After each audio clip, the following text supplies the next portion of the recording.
dan hai kawan-kawan. Kawan-kawan semua apa khabar? Cikgu harap kawan-kawan semua berada dalam keadaan yang baik dan ceria-ceria selalu. Baiklah, hari ini kita akan membuat aktiviti bertemakan haiwan ternakan. Antara contoh haiwan ternakan adalah seperti ayam, itik, lembu, kambing dan banyak lagi. Tetapi hari ini cikgu ingin menunjukkan satu contoh haiwan ternakan yang bernama ayam. Kawan-kawan mesti tahu, bukan? Baiklah, sebelum kita memulakan aktiviti pada hari ini, cikgu ingin kawan-kawan menonton satu cerita anak ayam bersama-sama ibunya. Mari kita menonton bersama-sama. Pada suatu hari, terdapat sebuah kampung yang cantik. Berdekatan tebing sungai, dalam pondok kecil, ada seekor ibu ayam. Ibu ayam itu bertelur 12 biji, di mana 10 biji telah menetas. Tetapi ada 2 biji lagi masih kekal. Ayam itu meninggalkan 2 biji telur yang masih belum menetas di dalam reban dan keluar untuk mencari makanan bersama 10 ekor anak ayam. Sementara itu, sebiji daripada 2 biji telur tadi dah menetas dengan mengetuk kulit telur menggunakan hidungnya yang kecil itu dari dalam. Anak ayam yang malang itu mencari ibunya di merata tempat sebaik sahaja keluar. Malangnya, ia tidak dapat jumpa ibunya dan melihat tempat itu seperti ditinggalkan. Ini menyebabkan anak ayam kecil itu sangat sedih. Lalu, ia memutuskan untuk mencari ibunya bersendirian. Sebaik sahaja ia memutuskan untuk mencari ibunya, ia mengepak-ngepak dan mula untuk keluar dari reban itu. Semasa anak ayam itu berjalan dengan kakinya yang kecil, ia melihat seekor lembu sedang makan rumput hijau. Anak ayam itu mula merenung ke lembu yang besar dan tinggi dengan penuh bersemangat. Beberapa minit kemudian, lembu yang besar itu memandang ayam kecil itu dan bertanya, "Apa yang awak cari? Kenapa awak tengok saya macam terkejut?" tanya lembu itu. "Adakah awak ibu saya?" ayam kecil itu bertanya jujur. Lembu itu berasa kasihan melihat ayam kecil yang jujur itu dan berkata, "Tengoklah saya. Tengok betapa besar dan tingginya saya. Ibu awak saiznya pasti lebih kecil daripada saya." "Oh, ibu saya lebih kecil daripada awak?" tanya ayam kecil itu. Ia kemudian mula berjalan meneruskan pencariannya. Tak lama selepas itu, anak ayam ternampak seekor kambing memakan daun. Ia mendekati kambing lalu bertanya, "Awak nampak lebih kecil daripada lembu. Adakah awak ibu saya?" tanya anak ayam itu. "Ya, saya lebih kecil daripada lembu tapi ada 4 kaki. Walau bagaimanapun seperti awak, ibu awak ada 2 kaki dan 2 kepak di badannya," kata kambing.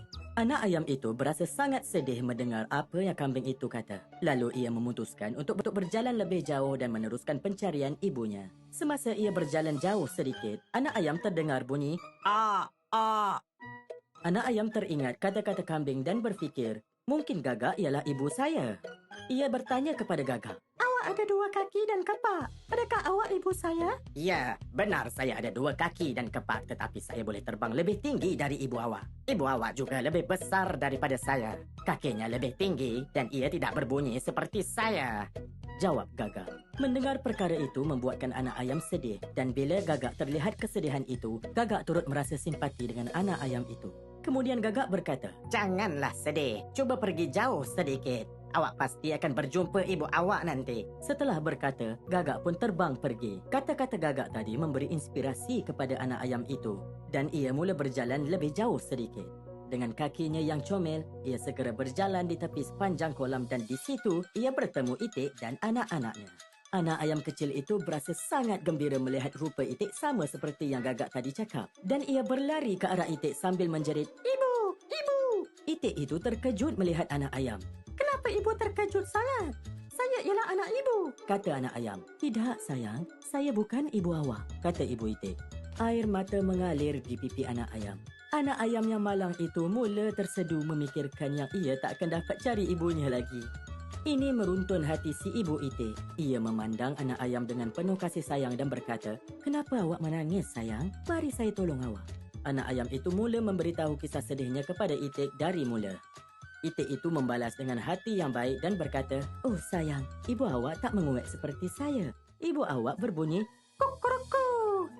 Ada seekor merpati di atas batang pohon berdekatan sedang mendengar keseluruhan perbualan itik dan anak ayam itu. Ia ingin membantu anak ayam itu dan terbang ke arahnya. "Pergi ke hujung kolam dan awak mungkin akan berjumpa dengan ibu awak di sana," kata merpati itu dan terbang pergi. Seekor ayam mengeluarkan bunyi yang sama seperti itik tadi. Sewaktu anak ayam pergi sedikit jauh, ia terdengar bunyi, "Kukuruku." Ia segera berlari dan mengikuti bunyi itu. Tak jauh dari situ, ia ternampak seekor ayam mempunyai 2 kaki, kepak lebih besar dari gagak dan ia turut berbunyi, "Kukuruku." Anak ayam itu berfikir yang itu adalah ibunya dan memanggil, "Ibu, ibu." Ibu ayam menoleh bila terdengar bunyi itu dan ia terus cam yang itu adalah anaknya. Ibu ayam itu memanggil anak ayam untuk datang lebih dekat dengannya dan anak ayam itu berasa sangat gembira akhirnya bertemu ibunya. Ibu ayam itu memeluk erat anaknya dan mencurahkan kasih sayang kepada anaknya dalam pelukannya. Ibu ayam bertanya kepada anaknya, "Kenapa tak tunggu di rumah saja, sayang? Ibu keluar mencari makanan untuk kamu dan sekarang ibu patut pulang." Ibu ayam berasa ingin tahu bagaimana ayam kecil itu keluar mencarinya. Jadi ia bertanya dengan bersemangat kepada anak ayam tadi. Anak ayam pun menjelaskan semua perkara yang berlaku dengan suaranya yang comel. Ia memberitahu betapa beraninya ia melalui perjalanan yang mencabar demi mencarinya. Di penghujung cerita anak ayam itu, si ibu ayam berasa sangat terkejut. Akan tetapi, ia berasa sangat gembira apabila mendapat tahu bahawa anaknya sangat berani. Baiklah, haiwan ternakan ayam boleh dimakan dagingnya. Kawan-kawan mesti suka makan ayam goreng, kan? Dan telur ayam juga boleh makan. Di rumah kawan-kawan pasti ada telur ayam. Baiklah, cikgu ingin kawan-kawan minta ibu ayah merebuskan telur ayam. Kemudian, setelah selesai merebus, kawan-kawan perlu membiarkan telur ayam berada dalam keadaan yang sejuk. Kemudian, kawan-kawan perlu mengupas kulit telur ayam. Dan, tada! Inilah hasilnya. Baiklah, ini sahaja aktiviti kita pada hari ini, iaitu aktiviti mengupas kulit telur ayam. Kawan-kawan jangan lupa buat tau. Baiklah, terima kasih.